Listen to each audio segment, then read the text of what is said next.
Pengalaman tak kalah terasa begitu magis juga dirasakan Nagita Slavina, Ami Kanita, Syahnas Syadika, Rita Amalia, dan sejumlah rombongan keluarga besar Raffi Ahmad saat berjuang mencium Hajar Aswad.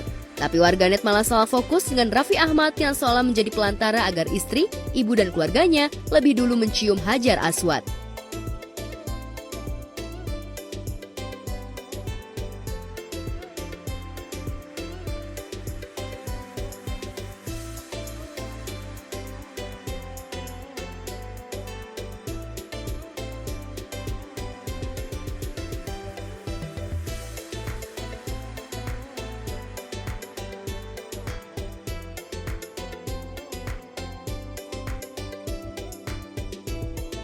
Ya, maklum Raffi memang banyak membawa rombongan jamaah wanita dari ibu, adik, istri hingga ibu mertuanya.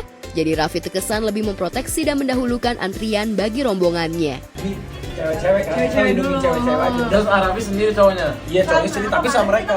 Oh. Ibu masuk, semua udah masuk. Masuk.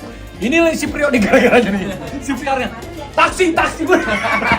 Jadi katanya ada taksi itu orang kayak apa namanya calo gitu ya. Polisi panggil polisi. Pas polisi datang ada apa? Nyokap gue bilang enggak, ini ibu saya, ini anak saya katanya. Oh iya ya udah nggak apa-apa. Dalam hati gue apa gimana, gue jadi mundur lagi. udah lagi ya.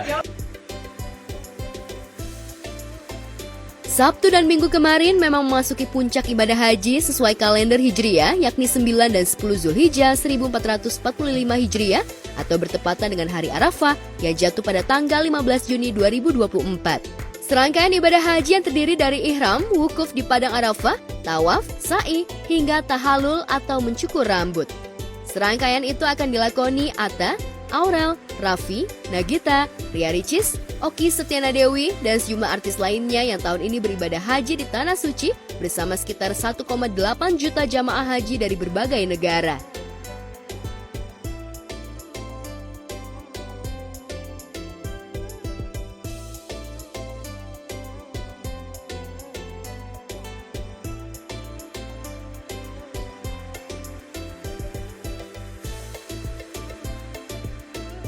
Puncak ibadah haji yang ditandai oleh masuknya Arafah, sebagian umat muslim di tanah air juga menjalani ibadah puasa Arafah. Jelang datangnya Idul Adha, sulung Raffi Ahmad dan Nagita Slavina, yakni Rafathar Malik Ahmad yang ditinggal di rumah bersama keluarganya, bahkan ikut menjalani ibadah puasa sunnah Arafah. Pada postingan Raffi dan Nagita, tampak Rafathar tengah bersiap dengan sajian buka puasa. Telepon udah di mana? Udah pulang belum? Lili mana Lili? Ya udah, nanti besok telepon lagi ya.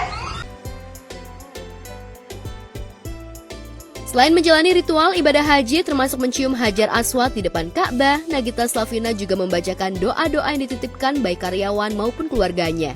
Bahkan titipan doa itu sudah di-list oleh Nagita. Doa ini ada doa sendiri, tapi titipan doa itu aku jadiin satu tuh.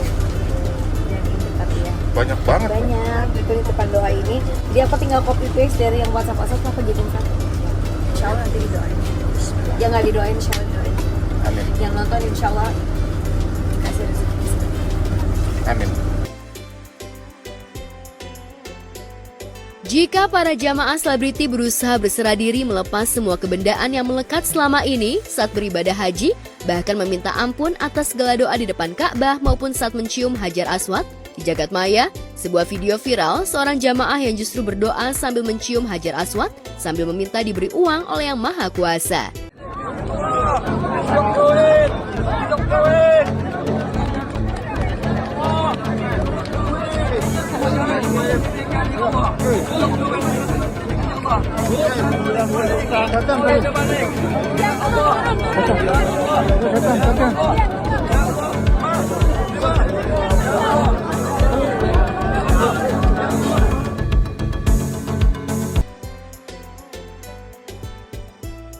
Ya, sejatinya meski doa-doa di depan Ka'bah dipercaya akan dikabulkan, namun meminta doa untuk diberi limpahan uang jelas agaknya aneh dan menggelitik. Apalagi saat menunaikan ibadah rukun kelima ini, sejatinya setiap hamba berpasrah menanggalkan segala kebendaan yang selama ini diburu dalam dunia keseharian. Alhamdulillah untuk Adi Nugroho dan Donita bahagia dunia akhirat selalu. Amin ya Allah. Rumah tangganya dijaga berkah, sorok, barok. Makin sukses bro, makin menggurita. Amin ya Allah. Bisnis-bisnisnya Yang semua. penting berkah barok. Amin ya Allah. Panjang umurnya, Raffi sehat Terima selalu. kasih, Bapak Adi, Keluarga, sehat sama gigi. Sakinah mawaddah warahmah. Amin ya Allah. Sama-sama ya Allah.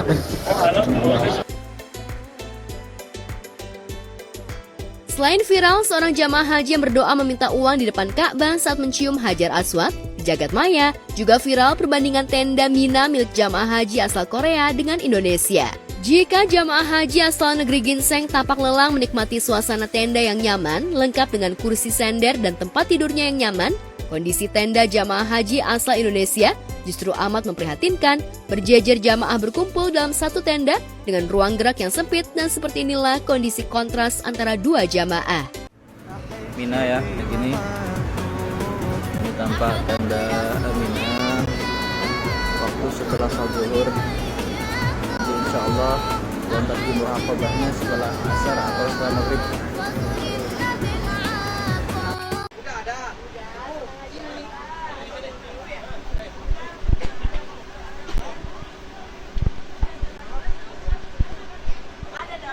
Tenda di Mina jamaah haji Korea nih. Wah, ada rajin nih tilawah Al-Quran.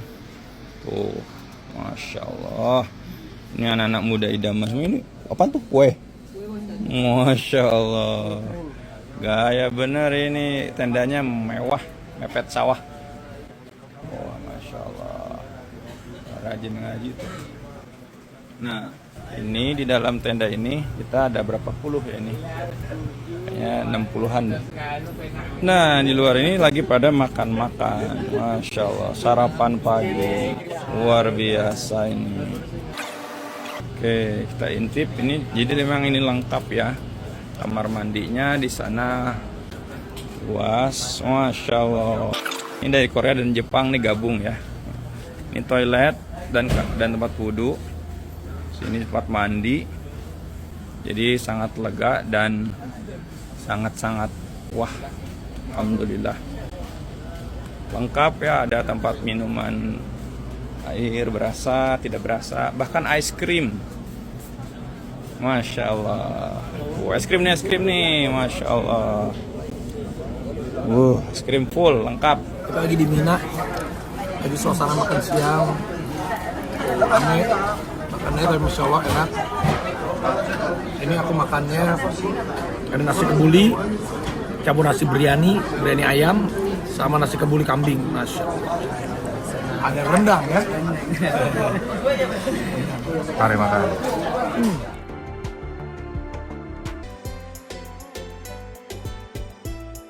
Ya, menunaikan ibadah haji memang bukan mencari kenyamanan hidup, apalagi getol melakoni kegiatan di luar rukun haji seperti kebiasaan selfie ria dan mengabadikan momen. Tapi setidaknya, kenyamanan tenda menjadi cerminan keseriusan pemerintah kita. Untuk menguji kesabaran dan ketabahan sebagai jamaah, menjelang menunaikan rukun haji seperti wukuf, tawaf, dan rukun haji lainnya, pasangan Arda Naf dan Tantri Kotak juga harus hidup apa adanya, seperti mencuci dan menjemur pakaian sendiri di tenda Mina bersama jamaah lainnya. Sejoli ini pun memposting kegiatan saat mencuci dan menjemur baju di kota suci Mekah. Pada postingannya, Tantri menulis, "Umbah-umbah menjelang rukun haji." Tulis Tantri seraya menceritakan perjalanan jelang menunaikan rukun haji.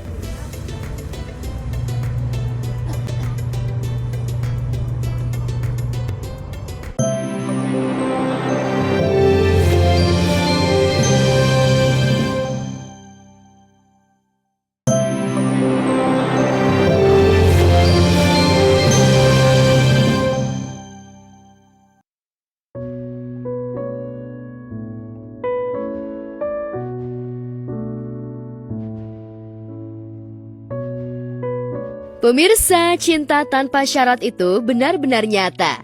Gambaran itu tersurat pada pasangan pengantin yang menjadi perbincangan publik, lantaran pasangan yang bernama A.A. Faiz dan Apriyani mengisahkan perjalanan cinta dan penuh haru. Postingan dimulai dengan foto berdua dengan rona ceria, sebab keduanya sudah merencanakan secara matang untuk menikah. Dan semua berjalan dengan lancar mulai dari persiapan hingga fitting baju pengantin.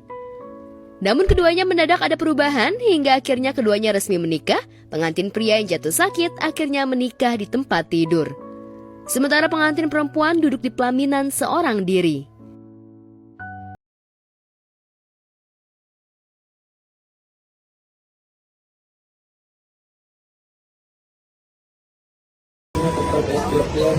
Istri Bapak untuk saya dengan yang kali tersebut tunang. Hebatnya, pengantin perempuan masih bisa tersenyum bahagia walau keluarga serta undangan larut dalam kesedihan, sekaligus berdoa untuk kesembuhan pengantin lelaki. Setelah menemani suami berjuang melawan sakit untuk kesekian kalinya, pengantin perempuan harus menguatkan hati sekaligus merelakan suaminya pergi.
Sedih sih melihat video mbaknya di mana di hari perkawinannya yang harusnya bahagia malah dia juga mengantarkan suaminya untuk pergi ya menghadap kepada Tuhan Yang Maha Esa. Itulah namanya umur, kita tidak pernah tahu, tapi apapun itu ambil hikmahnya.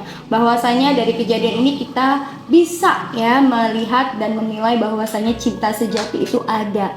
Dan bagaimanapun juga manusia tidak ada yang sempurna, kesempurnaan hanya dari Allah Subhanahu wa taala.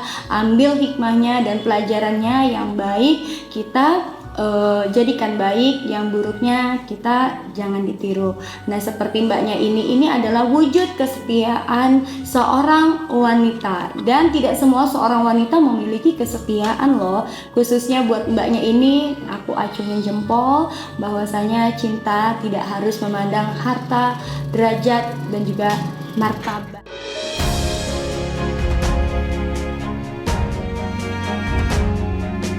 Sementara itu, pasangan pengantin mendadak menjadi perbincangan publik dan menjadi unik setelah pasangan pengantin asal Depok ini menggelar resepsi pernikahan di resto cepat saji. Keluarga dan kerabat yang hadir tentu saja terlihat ceria. Serunya, lokasi yang biasanya digunakan untuk acara ulang tahun anak-anak disulap menjadi gedung pernikahan dengan tetamu undangan terbatas. Acara berjalan dengan baik hingga tiba saatnya keseruan selanjutnya, yakni buka amplop di tempat. Di sisi lain, komika Arafah Rianti mendadak mengejutkan publik bukan soal kisah asmaranya yang kerap menemui kegagalan. Bintang film Cek Toko Sebelah itu jadi perbincangan publik setelah membeli rumah senilai 3 miliar secara cash di kawasan Jagakarsa, Jakarta Selatan. Nah, gimana guys yang tadi rumah aku? Udah semuanya kan, peralatannya udah kebeli semuanya. Apalagi ya yang belum kebeli ya? Banyak tahu, rumah lu tuh masih kopong-lompong. Kopong-lompong, bener dah. Lu belum beli lemari, terus belum beli nakas. Nakas apaan? Nakas tuh apaan ya? Yang laci-laci kecil itu. Terus nakas namanya? Iya, nakas ya? Nah, iya kan. Nah, terus beli lemari, terus beli kasur. Kasur lu tahu gak kalau dibalik rusak? Arafah yang ditemui mengungkapkan alasannya membeli rumah tunai lantaran mengalami kesulitan mengurus KPR di sejumlah bank. Nah, soalnya gue kan pakai mobil mobil bensin. Gue kasih Civic ya. Iya. Terus dia nggak mau gara-gara bensinnya mahal. Ntar dulu, rumah lu listriknya cukup nggak buat ngecas?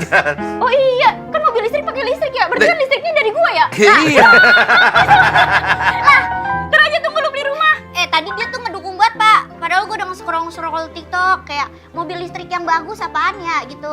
Di bawah 500 ya? Iya di bawah 500 juta apaan ya yang bagus ya mobil? Enggak, jangan Kak. Gue baru enggak dari Pak Desta. Harus pakai listrik ya ternyata. Ya iya. Nah iya namanya mobil Udah gitu listrik. listriknya harus ada kapasitas berapa gitu Iya. bisa. Kalau gua nggak ngangkat. Mahal banget dong itu. Bukan mahal banget. Tapi- Listrik lu berapa San di rumah? Ih, katanya 2.200. Ya nggak bisa. Gak bisa. Kak katanya Nggak tuh usah cuma 30.000 doang Kak. Apanya? Kalau misalkan sekali ngecas tuh 30.000 lu ngeluarin listriknya. Ya kalau lu ngecas mulu. Lah, Kan nggak pakai duit lu tapi listrik. Pakai duit gua. kok lu hitung-hitungan? Enggak maksudnya. Ya iya dong. Ya iya dong. Ya harus banget rumah dia. Lah yaudah, gue tiap ngecas gue bayar sama lu gitu. Ini berarti lu tinggal di rumah dia. Iya. Rumah lo yang 4 miliar itu. Ya, kamu apa tahu sih? Baru baca berita tadi gua. Baru baca berita tadi. Kelebihan dah.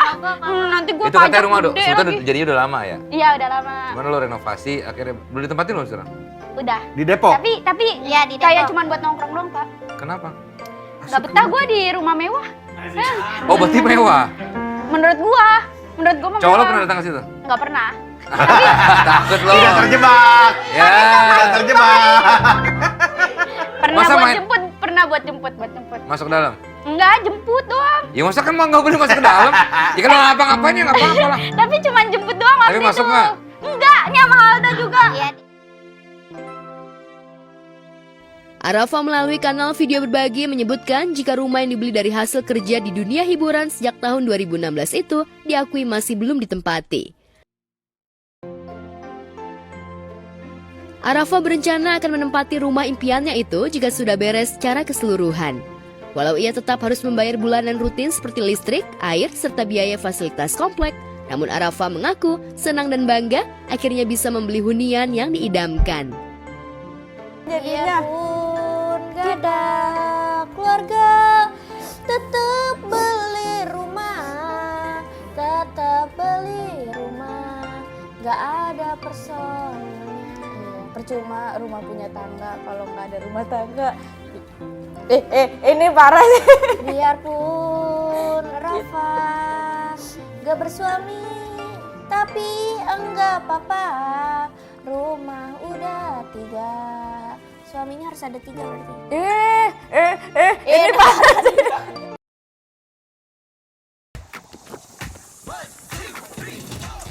Bangga banget gue bisa jadi bagian dari keluarga besar Indonesian Idol. Iya ya, udah 20 tahun Indonesian Idol jadi rumah buat para idola. Tapi lu tahu nggak, tahun ini Indonesian Idol bakal ngadain roadshow audisi ke 13 kota. Wah, seru banget. So, ikutin audisi. Kamu idola Indonesia.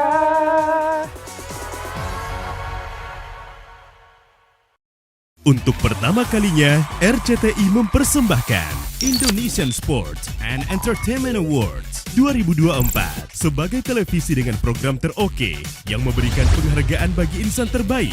RCTI akan memberikan apresiasi untuk atlet dan selebriti Indonesia yang memiliki prestasi dan pengaruh baik di dunia olahraga Indonesia. Indonesian Sports dan Entertainment Awards 2024 memiliki 9 kategori terpopuler, 4 kategori terbaik, dan 2 kategori spesial. Dan inilah 9 kategori terpopuler. Atlet pria terpopuler, atlet wanita terpopuler, atlet baru terpopuler, pelatih terpopuler, atlet legendaris terpopuler, komentator terpopuler, selebriti sporty pria terpopuler, selebriti sporty wanita terpopuler, turnamen sport terpopuler. Pemenang untuk kategori terpopuler ditentukan berdasarkan voting dari pemirsa melalui aplikasi RCTI Plus dan Instagram @officialRCTI.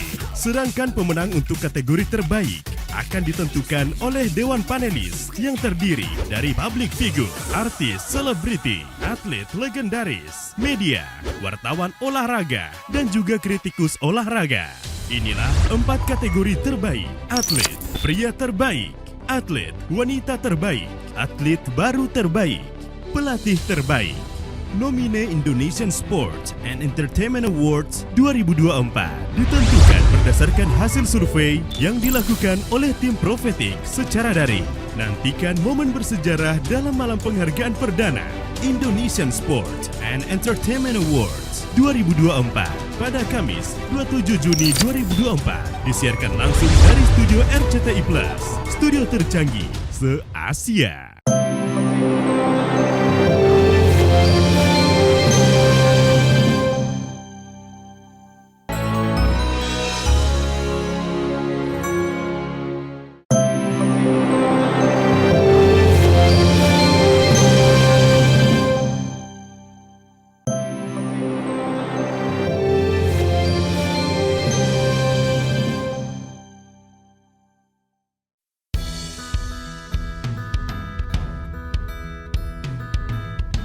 Hari Raya Idul Kurban atau Idul Adha selalu menyisakan cerita pedih sekaligus membanggakan bagi presenter Irfan Hakim.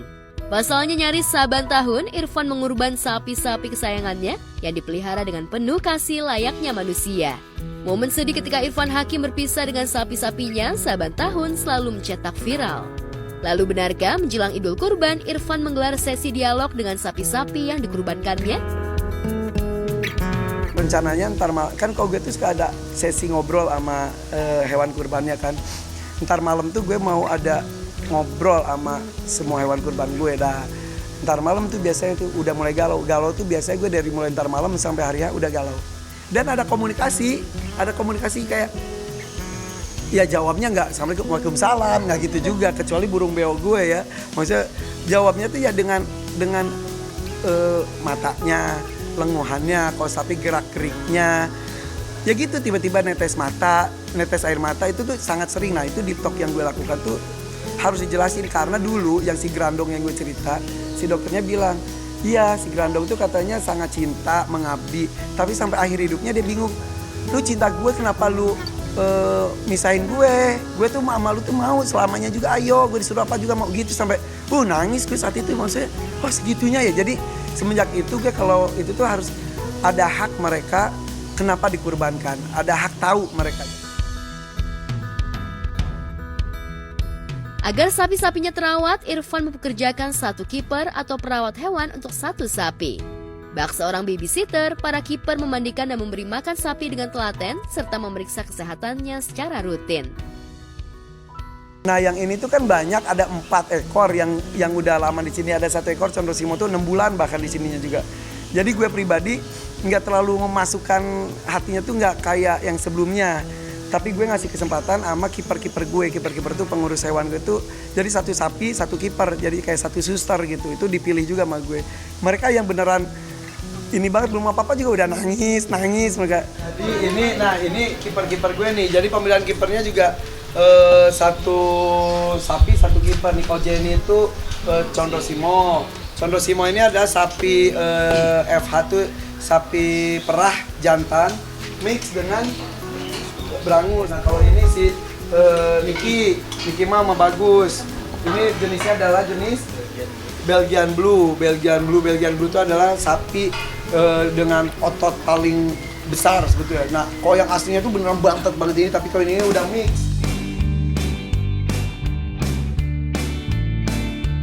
Jauh sebelum Idul Adha, sapi yang akan dikurbankan Irfan sudah populer di kalangan netizen. Dalam sejumlah konten YouTube-nya, Irfan sering menampilkan aktivitasnya bersama sapi Condrosimo CS.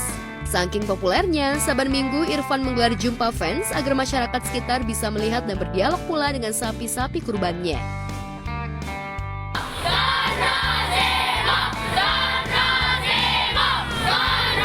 Sapi yang coklat putih siapa namanya?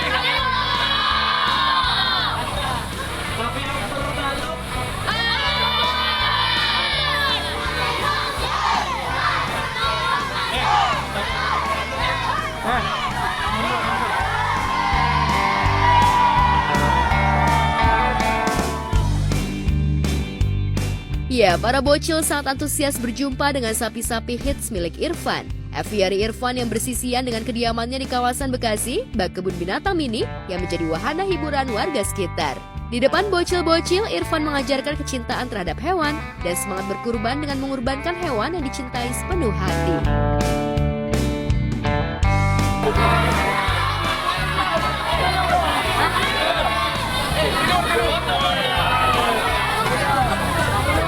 Semangat berkurban itu jangan sampai kalau berkali-kali dia ngomong, lu ngerokok tiap hari bisa nyisihin uang, nyicil motor bisa, HP masih bagus tetap nyicil lagi yang baru gitu.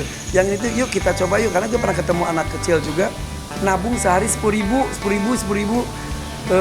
dan setahun dia bisa ngumpulin 3 juta. 3 juta dia kumpulin sama 7 orang teman-temannya 21 juta. Kali 7 kan 21. Beli sapi mereka. Semangat untuk beribadah itu emang harus dipaksakan sih.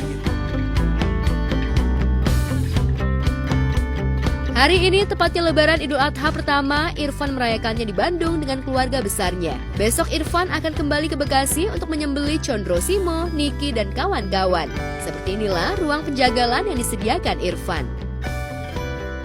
Kandang jepit yang ini buat sapi-sapi yang lebih kecil. Jadi ntar sapi itu masuk sini, ini ntar kepalanya sini, masukin, terus ntar abis itu ini langsung dimiringin. Sapinya langsung ditidurin. Nah itu dilakukan apapun caranya, yang penting hewannya tuh jangan dibikin stres, panik, jangan sampai seperti itu. Jadi harus penuh dengan lemah lembut, walaupun ditarik jangan sampai cekek gitu tuh. Aduh, mereka juga punya rasa. Jadi semasa hidupnya gue berusaha memuliakan mereka, apalagi ketika proses perpisahan itu terjadi.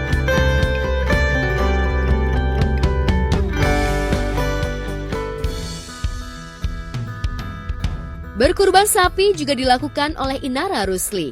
Janda Virgon Tambunan itu ingin merefleksikan rasa syukur atas rezeki berlimpah yang didapatnya setelah menjanda dengan berkurban sapi unggulan. Saat hunting sapi kurban, Inara tidak sendiri, tapi ditemani oleh Mpok Eli Sugigi dan Irma Darmawangsa. Tapi benarkah Inara mengorbankan sapinya atas nama Virgon? Halo, assalamualaikum pemirsa Star Plus. Sekarang kita lagi ada di kandang basah Air Farm, lagi pengen lihat-lihat sapi, milih-milih untuk tanggal 17 Idul Adha nanti. Kita rencananya mau pilih sapinya tuh yang kayak gimana sih, rasa apa sih bunda? Ompong apa sapi begigi, kita nggak tahu kan ya. Pokoknya Inara mau sapi, tahun lalu kurban juga. Sapi ini sapi lagi. Irma juga ya? Sapi. Jadi ya memang kita kan lebih afdol kalau beli hewan korban tuh lihat langsung. Jadi kita langsung aja lihat ke kandangnya. Aku mau Inara ngeliat langsung karena Inara ini jeli banget kalau ngeliat hewan kayaknya. Kalau Eli jeli lihat lakinya. Iya. Ya udah, kita langsung aja lihat ke persyaratan hewan kurban. Iya, betul banget. Karena kan hewan kurban kita nggak asal hewan gitu. Terus dilihat gemuk, tapi kalau cacat kan nggak boleh. Nggak boleh. Tanduknya patah nggak boleh. Matanya nggak boleh. Belekan juga nggak boleh. Nah, ini yang tengah ini yang aku pilih yang 1 ton. Nah, sekarang kita lihat yuk bentukannya seperti apa nih si Sarupi.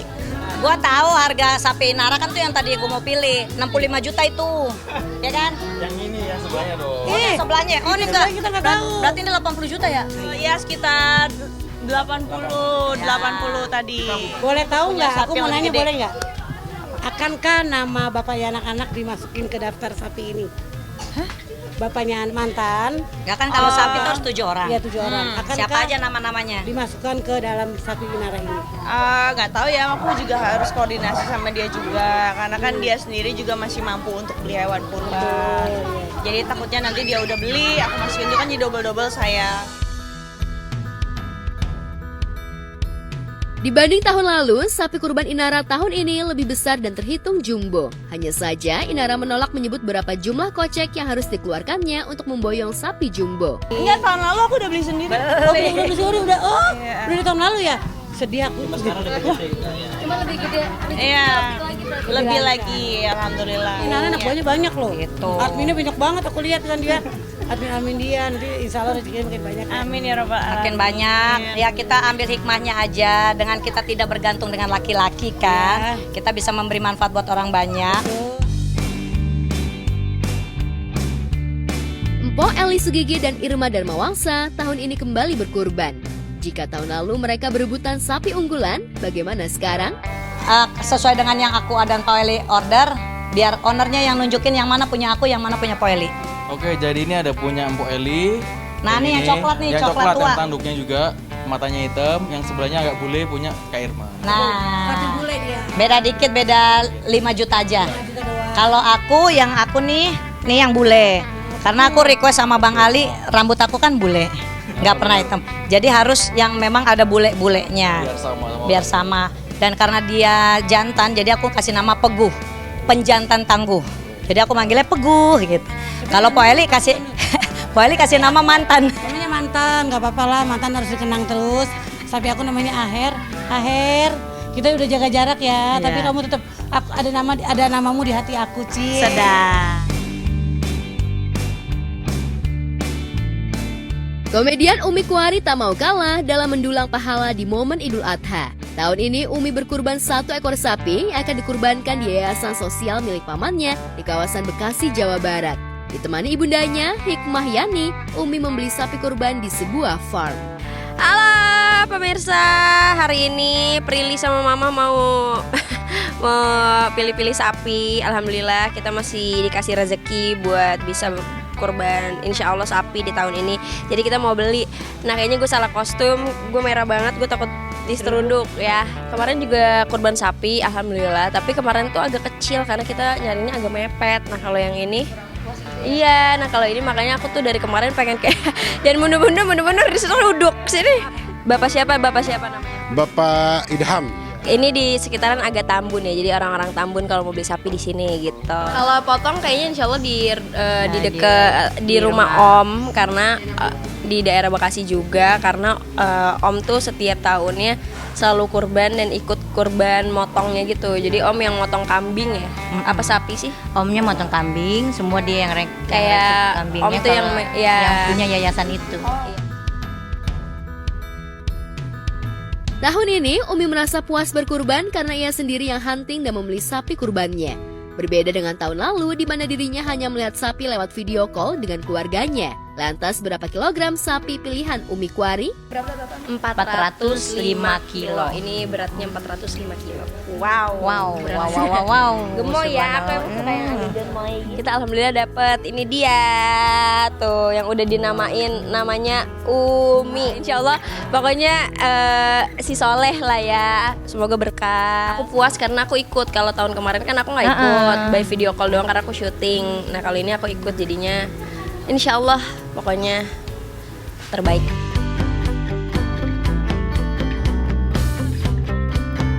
Berbeda dengan musisi Arman Maulana yang tahun ini memilih berkurban kambing. Beberapa waktu lalu, Arman menyambangi sebuah farm yang banyak menyediakan kambing jantan unggulan. Lantas berapa kambing yang Arman kurbankan? Ya pemirsa, ada program bagus Amazing Kurban. Ini kerjasama dengan Cinta Quran Foundation. Saya sekarang mau ke kandangnya, mau lihat hewan kurbannya. Itu jenisnya ada premium sama luxury. Jadi yang lebih ini tuh premium. Luxury. Oh, yang luxury. Luxury itu yang 26 juta. 26 juta. Ya, jadi dari 26 juta itu harga hewannya 23 juta. Yang 3 jutanya itu untuk Indonesia bisa baca Quran. Oh, disisihkan. Iya, disisihkan. Saya luxury berarti. Oke. Itu beratnya kisaran 45. Ya seginilah. Ya.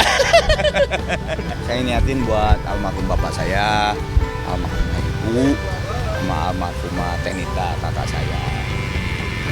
Yang di ini ya, yang di Amazing Kurban. Kalau yang di Bandung sama ada Jakarta itu beda buat saya, anak saya Dewi dan Mama.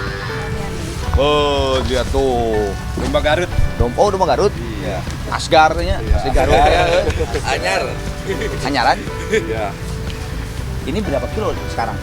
Kalau sekarang kurang lebih ada 45 kilo. 45, bisa di 50-an ntar ya? Insya Allah bisa. Tuh, kan? Gitu. Karena kita pakannya ada khusus. Iya. Pemirsa, hari ini saya beli kurban dan saya kerjasama dan saya serahkan ke Cinta Quran Foundation karena yaitu tadi programnya tuh bagus banget, Amazing Kurban. Bukan hanya berkurban tapi ini satu amal 2 pahala. Ya kurban tapi mengajarkan juga orang-orang yang belum bisa baca Quran. Jadi insya Allah manfaatnya tuh lebih banyak. Jadi,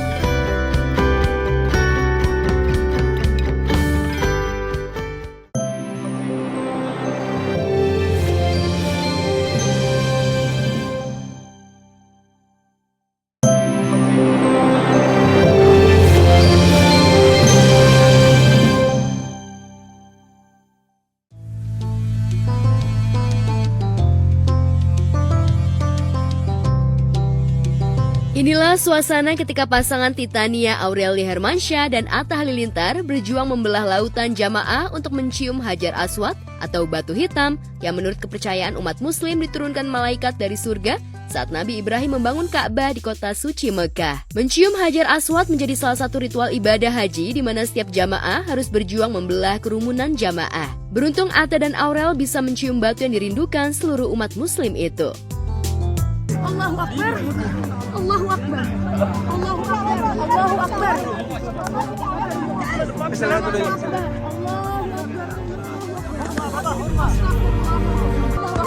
Allahu Akbar. Allahu Akbar.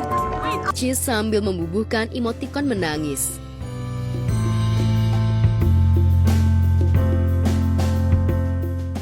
Ricis dan sang kakak Oki Setiana Dewi tahun ini mantap menjalani ibadah haji untuk pertama kalinya. Karena itu, momen religius ini tak disia-siakan untuk meleburkan semua dosa dan khilaf. Apalagi saat beribadah haji, semua umat manusia sama di hadapan Ka'bah, tak terkecuali artis, pejabat maupun warga biasa, semua hanya mengenakan pakaian ihram. Lantas, bagaimana pengalaman Ria Ricis dan bersama kedua kakaknya saat menjalani ibadah haji? Balik lagi ke niat awal. Niatnya karena ibadah lillahi ta'ala, jadi insya Allah diberikan kekuatan. Ibadah haji itu kan jihad fisabilillah ya. Kita sedang berjuang tuh, berjuangnya luar biasa. Jihad dengan harta, kan haji gak murah. Kemudian jihad dengan jiwa, jihad dengan badan. Haji tuh capeknya luar biasa teman-teman semua. Bagaimana kita jalan berkilometer lelahnya luar biasa. Jadi saya sudah bilang kepada adik-adik, mesti sabarnya luar biasa kalau untuk haji. Allahu a'lam ya ujiannya apa lagi ya. Karena biasanya setiap ibadah haji itu pasti ada ujiannya masing-masing. Insya Allah teman-teman mohon doanya. Mohon semoga Allah betul-betul memanggil kami nanti. Banyak hal yang kita rencanakan kadang-kadang gak sesuai dengan apa yang kita alami di sana. Saya juga gak tahu nih ujian apa nanti yang Allah kasih buat saya. Tapi mudah-mudahan Allah mudahkan proses perjalanan haji kita semuanya.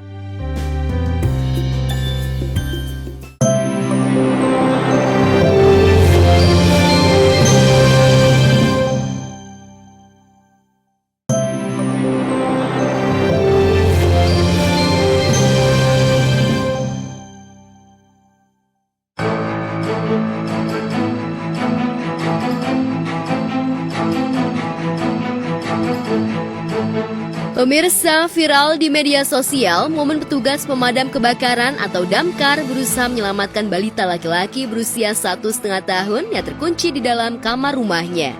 Peristiwa mengharukan itu terjadi di Komplek Jatinegara Indah, Jakarta Timur.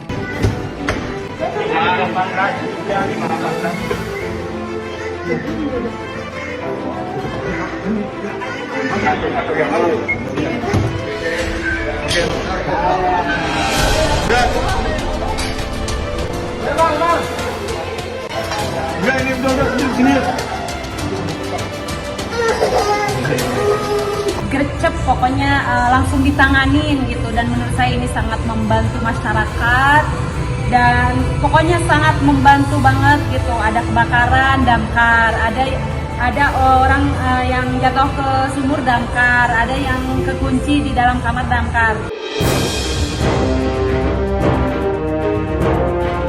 Kejadian tersebut diduga berawal saat balita tersebut masuk ke dalam kamar dan bermain dengan kunci pintu. Tanpa disengaja, pintu kamar itu tertutup dengan balita di dalamnya, yang kemudian menangis merintih meminta pertolongan. Sontak kejadian tersebut mengundang kekhawatiran dari keluarga dan warga setempat. Beruntung mobilisasi cepat dari pihak berwenang untuk menyelamatkan balita yang terjebak di dalam kamar rumahnya. Petugas penyelamat sektor Cakung segera datang dengan mengirimkan petugasnya untuk menolong balita terkunci dalam kamar. Menurut saya sih damkar ini luar biasa ya, dan patut mendapatkan penghargaan, dan kalau bisa sih gajinya dinaikin lagi ya, karena jasanya itu damkar itu luar biasa gitu. Agak miris aja ya gitu. Kenapa sampai bisa seorang anak balita terkunci di dalam kamar, apalagi sampai merepotkan, sampai memanggil petugas damkar. Di sini kita bisa lihat bahwa orang tua tersebut lalai dalam menjaga anaknya. Saya ada pantun nih buat emak-emak, buat ibu-ibu di seluruh Indonesia. Ke Kalibata memakai pita, ambil galah, ambil peniti. Kalau kita punya anak balita, jagalah dengan sepenuh hati.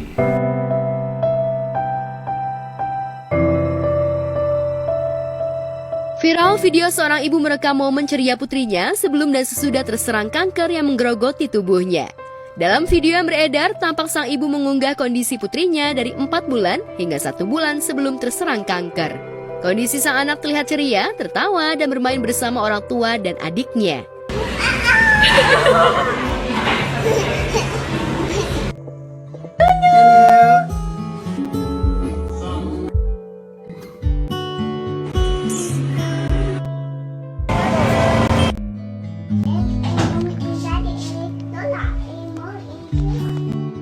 What is it?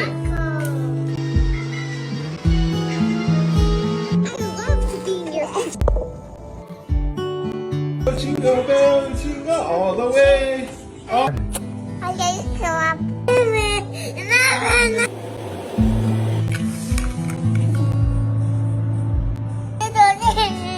Baby, you just got an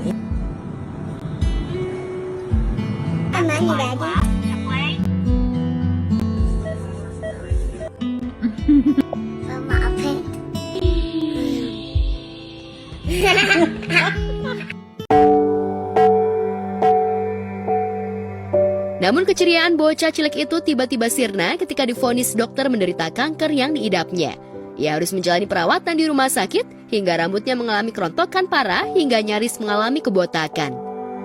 Saya turut merasa bersedih terhadap penderitaan yang dialami oleh adik kecil kita ini karena di usia masih sangat muda masih kecil banget sudah mengalami penderitaan penyakit yang begitu mengerikan, yaitu terkena kanker.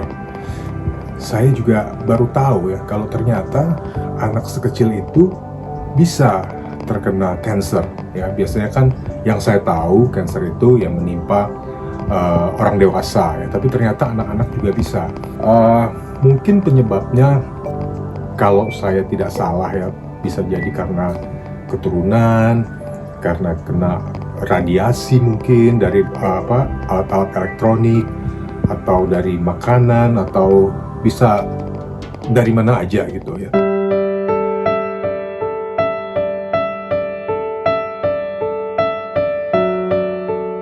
Namun takdir berkata lain. Sang ayah yang selalu tegar di samping putrinya itu pun tak kuat menahan derasnya air mata. Di dalam setiap rekaman oleh sang ibu pun terdapat derasnya air mata. Kondisi anak perempuannya itu membaut sang ayah sampai menangis. Jingle bell, jingle all the way.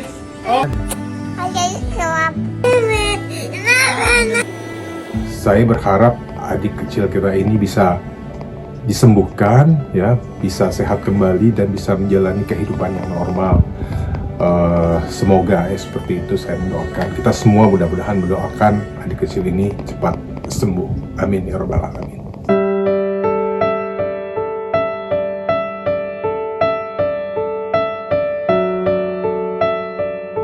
Sementara itu, kesedihan juga tengah dirasakan Asri Welas terkait kondisi kesehatan anak keduanya yang bernama Ryan Gibran Rida Raharja atau yang kerap disapa Iban yang mengidap katarak kongenital. Kondisi kesehatan putranya itu ia ungkapkan saat menjadi bintang tamu di YouTube Melanie Ricardo.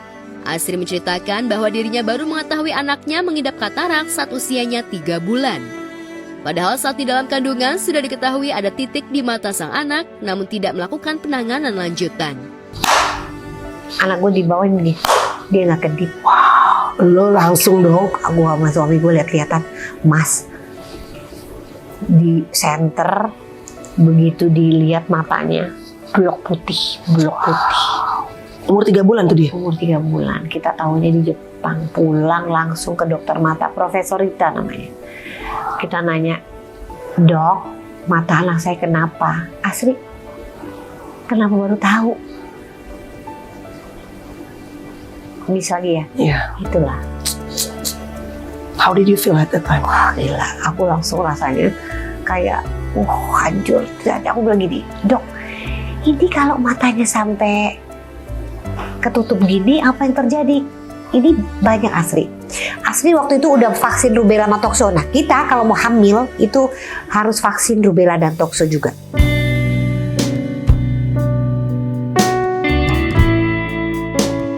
Munculnya virus di gusi membuat bocah yang kerap disapa Ibran ini sulit mengunyah makanan secara normal. Bahkan setiap kali mengunyah dan menutup mulut, sang anak langsung mengeluarkan darah dari mulutnya.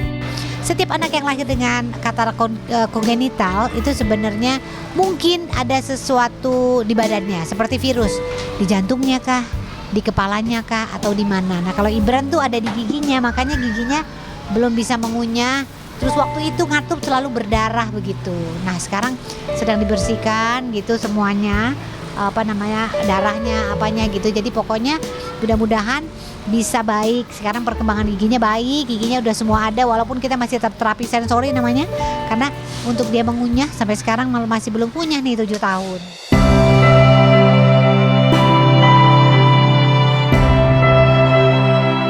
Namun kondisi anaknya itu tidak membuat Asri Welas menyerah begitu saja. Berbagai upaya ia dan suami lakukan untuk menyembuhkan sakit katarak mata yang diderita anak keduanya itu. Baginya ada kalanya kapan ia bersenang dan ada kalanya kapan ia harus bersedih dengan permasalahan hidup yang ia hadapi. Sedih gitu, jadi kayaknya kita laluin aja semuanya. Jadi bukan berarti harus ya menghadapi apapun jadinya sedih terus, tapi kayaknya aku terus aja jalan terus. Karirku harus jalan, sekolahnya anak-anak juga harus jalan. Jadi sambil kita juga memperbaiki apa yang harus Ibran terapinya, kesehatannya, semuanya.